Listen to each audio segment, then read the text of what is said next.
pretty one, Ulysses.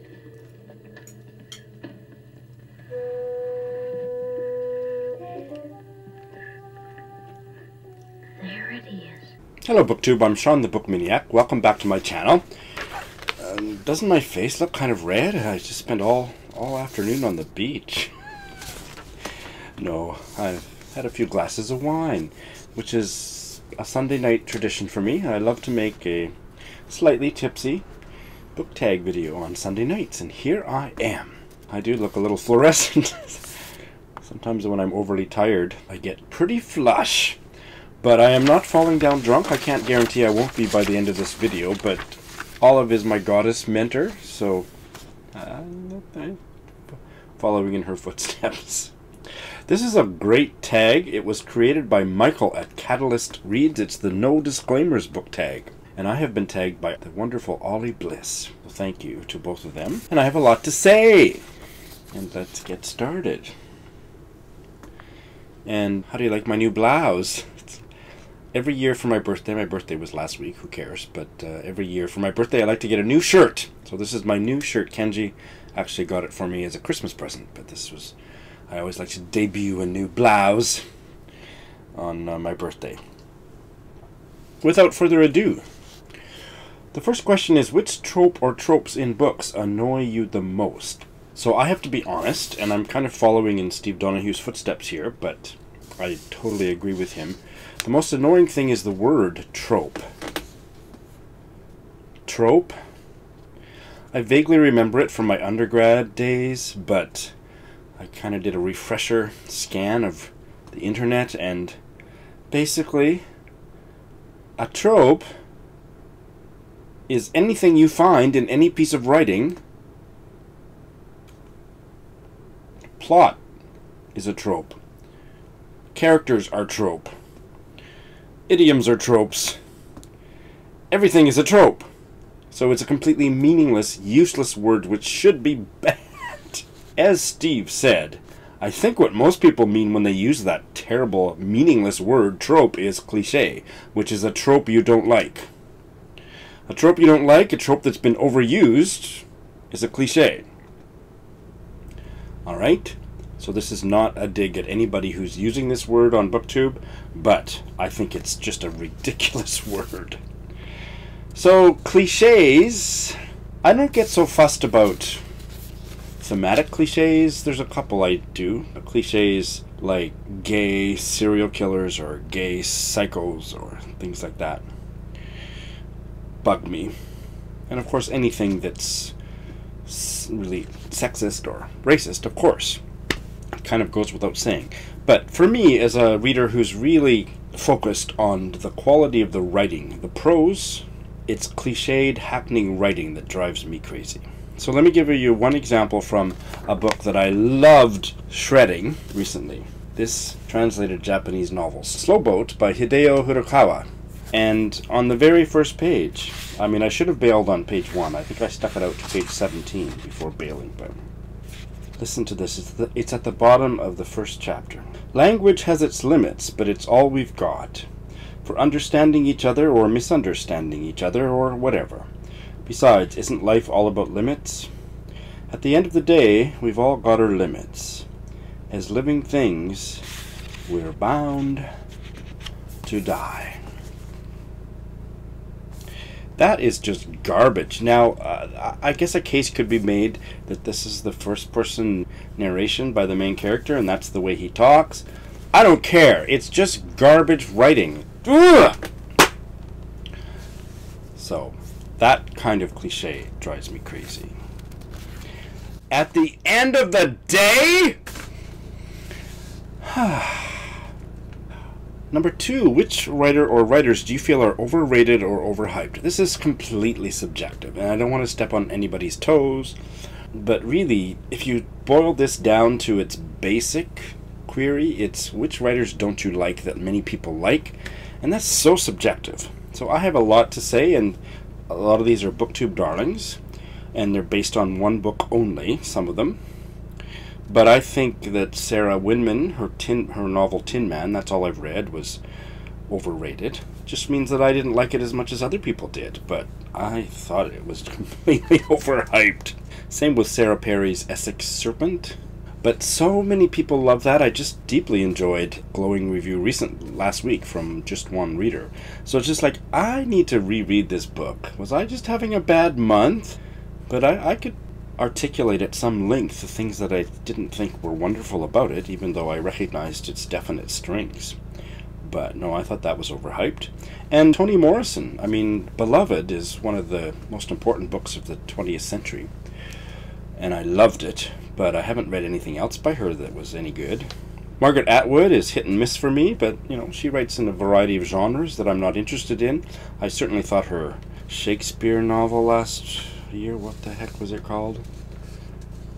I don't remember. I'll put the thing up there, but I didn't like it very much.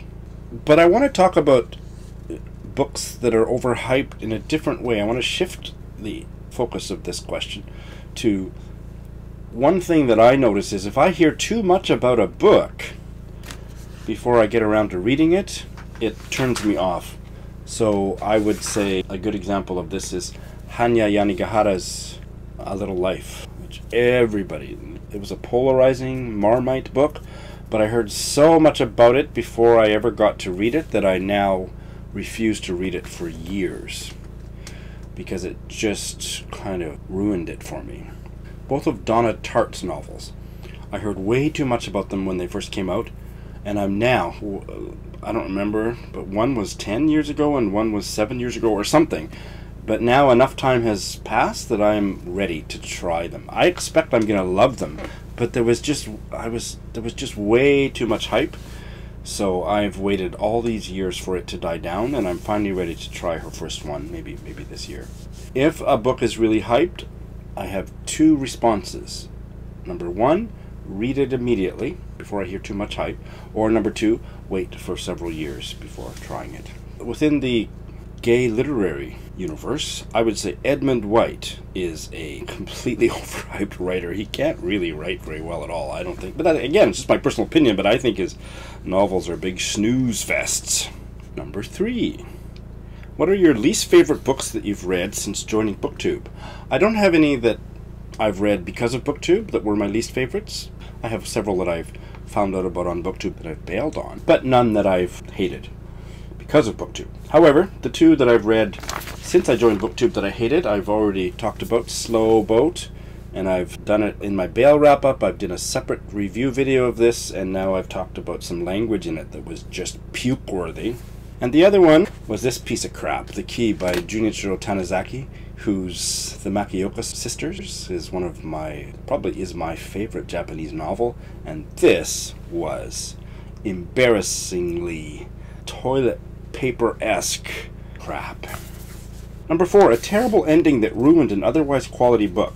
So hands down, this is the only Anne Patchett novel I've read, Bel Canto, a much praised book, which I was really enjoying. It was probably going to end up being a 4-star read, and then she tacked on an epilogue, which was just the most disappointing, ruinous epilogue of my reading life. Just like, what if she had just stopped with the end of the last chapter, which was very dramatic, I would have really liked or loved that novel, but that epilogue just undid so much of what she had spent several hundred pages doing. I was furious by that epilogue. How about you guys? Anybody? I know there's been a few people on Goodreads who've shared my distaste of the epilogue, but lots of people thought it was fine. But oh my god, it ruined the book for me. It's the only time the ending of a book I thought was just garbage. Number five, which fictional characters do you wish were not killed off? I don't want to give any spoilers, but I will just say that one of the main characters is killed off at the very end of Rohinton Mystery's masterful novel, A Fine Balance, and I was sad about that, but I also thought it wasn't necessary, and I rarely have that kind of a reaction to the plot of a book, but I just thought, my heart's been broken 17 times already in this amazing novel. Did you really need to kill one character off? Did you really need to kill one of the main characters off in the final pages? It didn't make sense to me, but that was still an amazing novel. Number 6, what are some of your bookish pet peeves? I have several. One I share with Thomas of the Readers Podcast. Dreams in fiction. I hate. Now, it's fine if it's a one sentence or half a paragraph, but anything longer than that, get it out of my face! I remember one of the Booker nominees in 2016, The Many, was full of dreams, and oh my god, it's already a dream. Fiction is a dream. Don't put dreams in dreams. I don't mind a little snippet of a dream, but don't pad your fiction with dreams. I hate that. Same with poetry or something like that, or songs. Don't put long lyrics of songs or long poetry in fiction. I don't mind letters in fiction. I kind of like that, but not dreams and not poetry. And this also relates to that. I can't remember and probably can't pronounce the British novelist's book, The Many, from 2016. But those dreams were rendered in italic font. I hate extended passages in italic font. Ugh! Probably the most important one I have that causes me to bail on a book quicker than anything is dull protagonists, personality-free protagonists, or main characters. It drives me crazy. So books that I've bailed on because of that are BookTube darlings are, and I haven't written these down, so can I remember them? I think the author is making them kind of very plain and dull because they are a witnessing protagonist and they're watching everybody else. No. Hate it. Freaking hate it. Liz Moore, The Unseen World. So many people, including many readers whose tastes I usually share, loved that book, and I bailed on it because that girl was so boring! And Anthony Doerr, All the Light We Cannot See. I mean, of course I felt bad for the blind girl, but oh my god! Kept falling asleep with her parts of the book. Couldn't finish that one either. And same with the protagonist of The Book Thief. She was so boring. And this is not a gendered thing, but there was a gay novel from the UK, and he was like a gay rugby player. I'll put the thing up here because I'm drawing a blank, but I just wanted to give you an example that it's not only women, it's men. I tend to read women's fiction more than male fiction, but this was a gay novel I'm drawing a blank. But anyway, he was a gay rugby player, which should have piqued my interest deeply, and he was so freaking boring. It's a pet peeve that every piece of fiction I've ever read that was about books, libraries, bookshops, is just shit. And that drives me crazy. So the most recent one was Penelope Fitzgerald's The Bookshop. But every one I've ever tried has just been garbage. And the last one I have for this is audiobooks where the accent of the audio narrator doesn't match the ethnicity of the first-person character. I mean, it's fine if there's a Greek-American protagonist who has an American accent. I don't have any problem with that. But if it's like a Mexican-American narrator who was born in Mexico and should have a Mexican accent, the audio narrator should have a Mexican accent. Is it too much to ask? Speaking of shitty books, shitty book novels, there was one about, I'll put the thing up here, Broken Wheel. The blah blah blah of Broken Wheel recommends. And the main character was this Swedish woman who comes to America to visit a bookstore owner who dies before she arrives, but she was the protagonist, this Swedish woman, and the audiobook was narrated by a woman with a British accent. It was like, what the hell? Verisimilitude, people. Alright. Moving on to number 7. What are some books you feel should have more recognition? Just off the top of my head, I'm still reading it, so tentatively until I finish it. But this book, as I've talked about a couple times, The Loved Ones by Sonia Chung, a Korean-American novelist, nobody seems to know exists, but to me, so far, 20% of the way in is so rich that it deserves to be read by many more of you. This was one of my top reads of 2016, A Paper Sun by Jason Buckles, which is a fascinating novel, and as I describe it, those of you who have watched my channel for a long time would think this is not a Sean book, but this was a Sean book. It's a kind of slipstream. I've talked about it before, but not for a long time. But there is a half Chinese American, half white American English teacher, middle grade teacher, and he is drinking a cup of tea in his classroom while a storm is brewing outside. There's this story happens in California. And suddenly, in his teacup, he sees the image of a young boy and a young girl and their parents on a ship. In his teacup.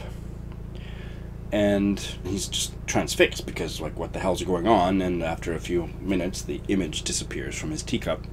But he's so struck by it that he goes home and he writes a short story about the family as he imagines them from this image in his teacup. It gets published in a local journal immediately. You have to suspend disbelief a little bit. And within 48 hours, there's a knock on the door, and it's the niece of the young boy saying, "How did you know about my family and what happened to my uncle? I've been trying to find out what happened to my uncle forever." Now that sounds very fantastical and slipstreamy in a way that this is not a Sean book, but this was a Sean book. The writing was wonderful. The story was completely captivating, and rumination on immigration and Asian American identity and the writing process. I loved it. It's a debut. It needs to be more widely read. Please read it and tell me what you think. And I'm only going to say a minute about Mavis Gallant. Choose any book of her short stories that you want. They're all amazing. She died about 10 years ago at the age in her 90s.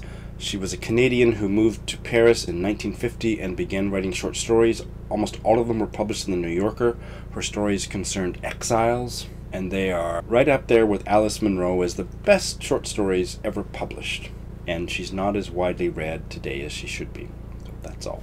Okay, I'm almost finished. Number 8. What are your thoughts on censorship and banning books? I guess the stock response is that I'm against it. As Ollie talked about in his video, and maybe others have talked about, I do... Well, in Canada we have hate crime laws or hate speech laws, and I don't know how that compares to the laws of other countries, but it is a hot topic, and I must confess that every time I hear a compelling argument for or against that kind of censorship, or at least, as I think Ollie said in his video, contextualization, I'm convinced by one side, and then I hear another argument, another very convincing argument from the other side, that there should be freedom of speech completely. So I can't make up my mind, and I don't have to. So it's not a... this question is about an issue that I don't have to live. So I don't have a fully formulated opinion about it. Okay, that's it. That's the tag. But who do I tag? I have chosen 5 new to me booktubers. Many of them are new, period, but I've discovered in the last few days. So by way of tagging them, I also, and I put the links to their channels in the show notes, want to introduce them to you because many of them don't have nearly enough subscribers. So here they are, and I look forward to their thoughts on this tag. First, what page are you on? That's his channel name. What page are you on? Second, Juliet Ann. Next, Ghost Reader. And Book Chat hosted by I Love to Read. And lastly, Diana in Color. So those are my tags, but also to anybody who wants to do this. But those are some new booktubers or some new to me booktubers that I would like you all to check out, and I would be interested in hearing what they had to say. So that is my slightly tipsy, no disclaimers book tag. Thanks for watching.